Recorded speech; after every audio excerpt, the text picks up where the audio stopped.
Hello friend, welcome to export import learning channel. आज के session में हम जानेंगे कि इम्पोर्टेंट नोटिस जो कि 1 अप्रैल 2021 से स्टार्ट हुआ है। कस्टम कस्टम में जो बिल ऑफ एंट्री फाइल करते हैं उसके टाइम पीरियड को चेंज किया गया है। ठीक है, तो इस इम्पोर्टेंट नोटिस में ये है कि जो आपकी शिपमेंट जो इम्पोर्ट के इसमें आ रही है पोर्ट पर, ठीक है, तो जिस दिन आपकी शिपमेंट आ रही है उसी दिन एंड ऑफ द डे आपको बिल ऑफ एंट्री फाइल करनी है। ठीक है, तो bill of entry for the consignment should be filed before the end of the day including holiday। Including holiday में भी आप आपकी जिस दिन शिपमेंट आ रही है, जैसे आज आपकी शिपमेंट पहुंचने वाली है तो एंड ऑफ डे आपको बिल ऑफ एंट्री फाइल करनी ही है। ठीक है, जैसे पोर्ट ऑफ डिस्चार्ज की बात करें, ठीक है, तो जैसे शिपमेंट आपकी आई तो आपको आपके सीएचए को ये फाइल करवानी है इमिडिएटली। ठीक है, तो यहाँ पे हमें इस चीज का ध्यान रखना है कि जो डॉक्यूमेंट्स हमारे शिपर ने वहां से जो हमें भेजे हैं वो हम टाइमली अपने सीएचए को दें और उसको बताएं कि शिपमेंट आज आने वाली है। अगर हम ऐसा नहीं करते हैं तो जो चार्जेस लगेंगे 5000 per day, first day to third day तक, मतलब पहले 3 दिनों तक 5000 रुपये पर डे लगेंगे और 3 दिनों के बाद 10,000 रुपये पर डे लगेंगे। तो ये बहुत ही इंपॉर्टेंट नोटिस है। इसमें हमें सिर्फ इतना इतना ध्यान रखना है हमें कि जो हमारी शिपमेंट इम्पोर्ट के केस में आ रही है, जो डॉक्यूमेंट्स हमारे शिपर ने हमें भेजे वो टाइमली हमें अपने सीएचए को देने हैं, सो दैट अपना सीएचए उसकी बिल ऑफ एंट्री फाइल कर दे शिपमेंट पोर्ट पर पहुंचने से पहले ही। ठीक है, तो ये एक इम्पोर्टेंट नोटिस है। इसके अलावा अगर कस्टम ड्यूटी आप विद इन 24 आवर्स नहीं पे करते हो तो 15% एनुअली इंटरेस्ट लगता है आपकी जो ड्यूटी है उस पे। ठीक है, तो ये आपका पर डे कितना हो गया, 0.041% पर डे लगेगा। ठीक है, आफ्टर 24 आवर्स।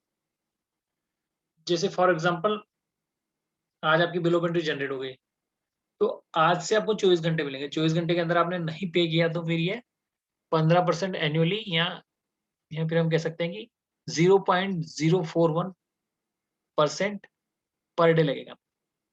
ठीक है, तो नोटिस क्या है, सर्कुलर नंबर 8/2021 कस्टम, ये जो सर्कुलर आया हुआ है कस्टम का, इसके अकॉर्डिंग जो सेक्शन 46 है कस्टम का, उसमें क्या चेंजेस किए गए हैं वो इसमें क्लियरिफिकेशन दिया जाएगा। ठीक है, तो सर्कुलर नंबर 8 है,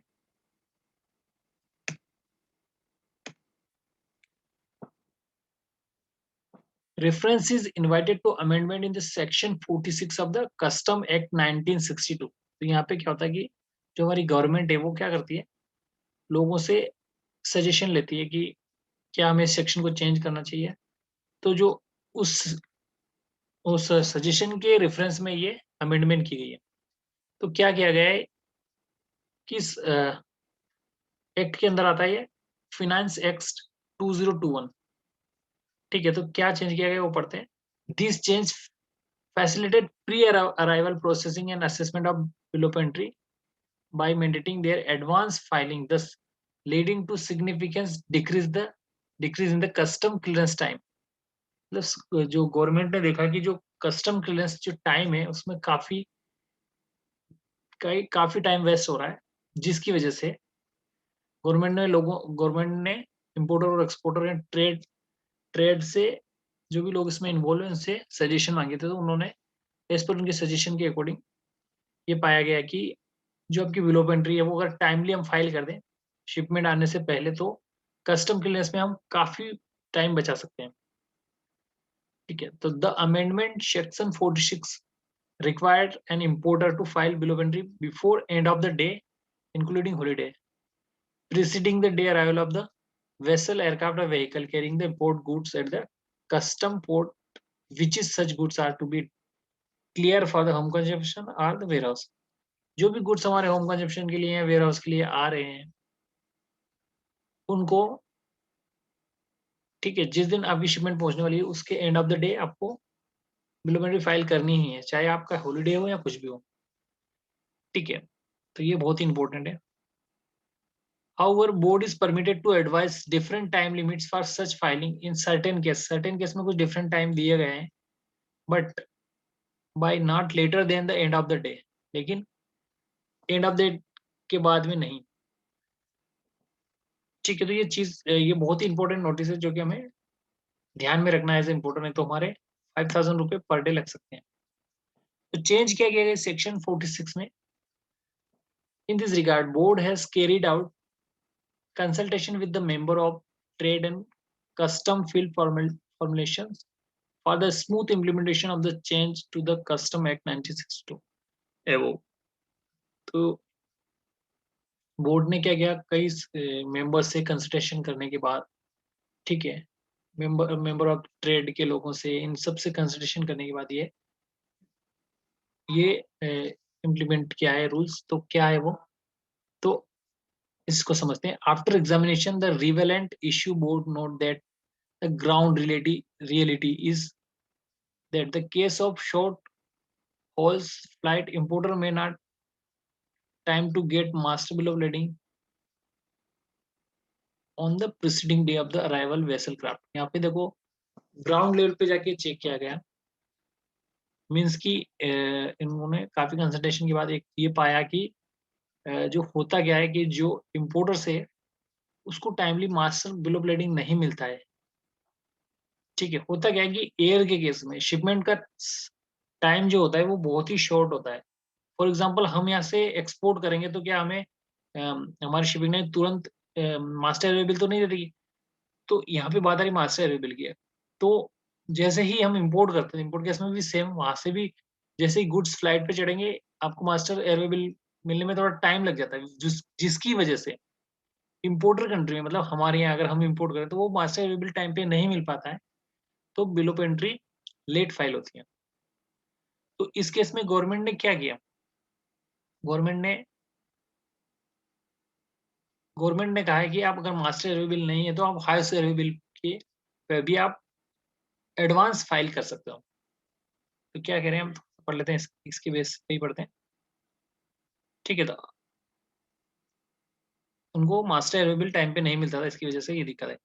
ठीक है, तो it is invariably the case that import report is filed only the time of its arrival. In this situation, अगर ऐसी सिचुएशन आती है कि आपको टाइम पे नहीं मिलता है तो क्या हो, it would be difficult for the importer to follow the new requirement of the section 46.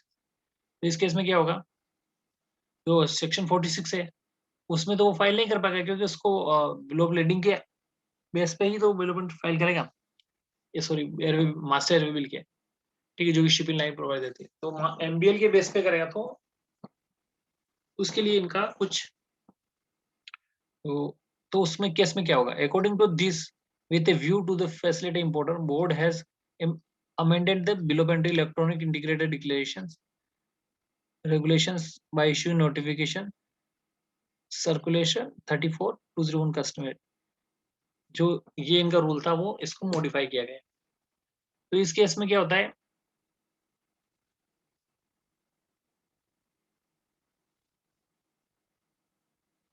ठीक है, तो different time limit for the filing bill of entry in respect of the good imported by the various mode of the transport. It may be noted that the existing provisions that bill of entry may be presented up to 30 days prior of the expecting arrival of the aircraft or vessels or ship, we can say. तो यहाँ पे क्या हम जो shipment का expected date है, तो before 30 days हम फाइल कर सकते हैं, कोई दिक्कत नहीं इसमें. ठीक है, सी के केस में हो सकता है, लेकिन एयर के केस में तो ऐसी कोई, इसमें भी कर सकते हैं अगर आपके पास डॉक्यूमेंट है. तो ये रूल्स काफी इंपॉर्टेंट है. The importers are encouraged to file bill of entry well in advance and definitely by the above mentioned timeline. जो भी ऊपर टाइमलाइन मेंशन की गई उसके अकॉर्डिंग उसको फाइल करने के लिए इंपोर्टर्स को इसमें इनकरेज किया गया, उनको अवेयर किया गया. In accordance with the set section 46 read the sets regulation be that is filed after the above timeline shall be attract the late charges. जो लेट चार्जेस आपने मैंने भी बताए थे वो चार्जेस लगेंगे अगर ऐसा नहीं करते हैं. ठीक है, removal of the need of the MBL and MBL in the advance B. तो जो मास्टर रिव्यू था, ठीक है, उसका उसको हटाने की क्यों जरूरत पड़ी, तो उसका रीजन भी देख लेते हैं। ठीक है, several representations have been received regarding the non-availability of the MBL and MODBL within the prescribed time limit, leading to delay the filing advance filing।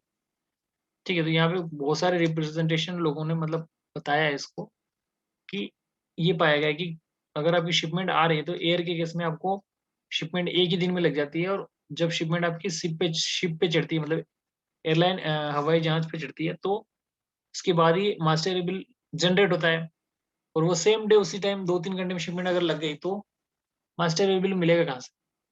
तो इस केस में इश्यू ये होगा कि वो एडवांस में फाइल नहीं कर पाएगा।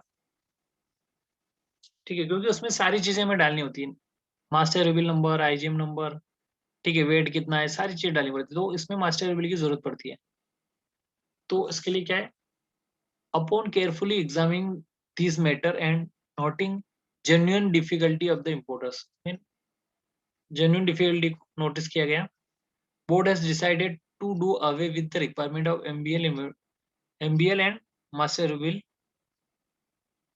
for filing of the advance BA। तो इसके लिए इन्होंने क्या किया कि इसको इसकी रिक्वायरमेंट को हटा दिया गया। तो यहाँ पे इसको हटा दिया तो क्या यूज किया जाएगा, only the reference of house bill और HBL के बेस पे आप